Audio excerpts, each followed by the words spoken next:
Good morning, everyone. My name is John. I'm going to show you some stuff about ropes today.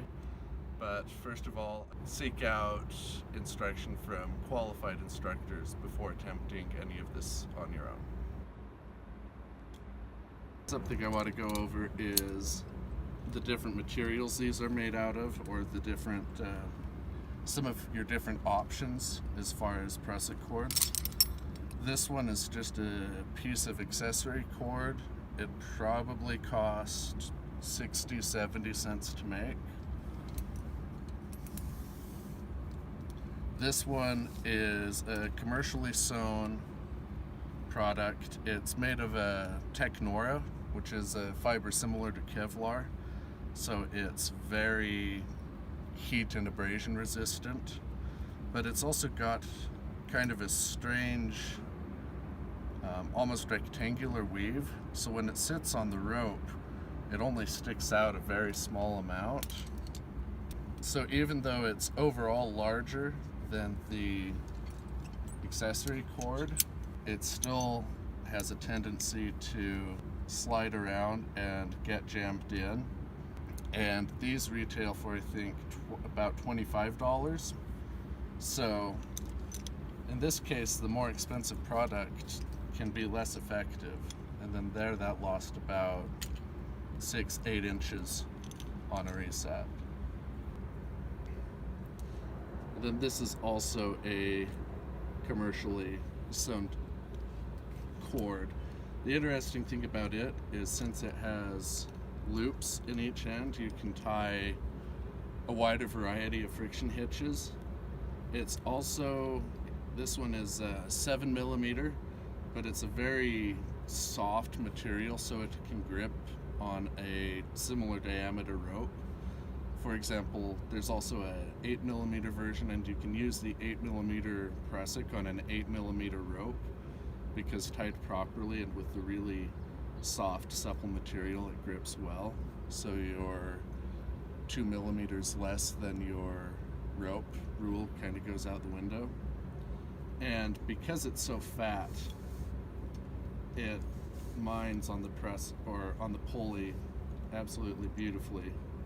And if you're concerned about the reset, all you have to do is add more wraps, and it's a slightly more efficient system.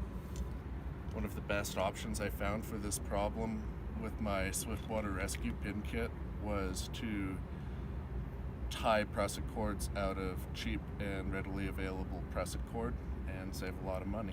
So another elegant solution to the progress capture pulley is a device with a built-in cam. So on this 9mm rope, it pulls in one direction and locks. So there is absolutely no loss of efficiency there, or you're not, anytime you let go of the rope, it's not resetting. You know, one of those prusiks went back about a foot. But if you swap it out for a nice stiff 11mm rope, it barely fits in the device. 11 is the largest diameter it's rated for,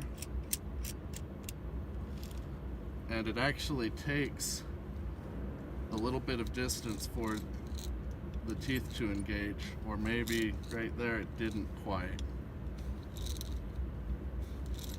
And if you're in a stressful high angle situation, maybe hauling someone up a cliff face or out of a pit or something, and that slips even just an inch, is going to be pretty exciting. And similar to that is my hand descender here, and it can be kind of a battle to get it on the 11mm rope because it just barely fits through. And this is a nice new, relatively new rope. It's not old or worn or soaked in water, covered in mud and ice.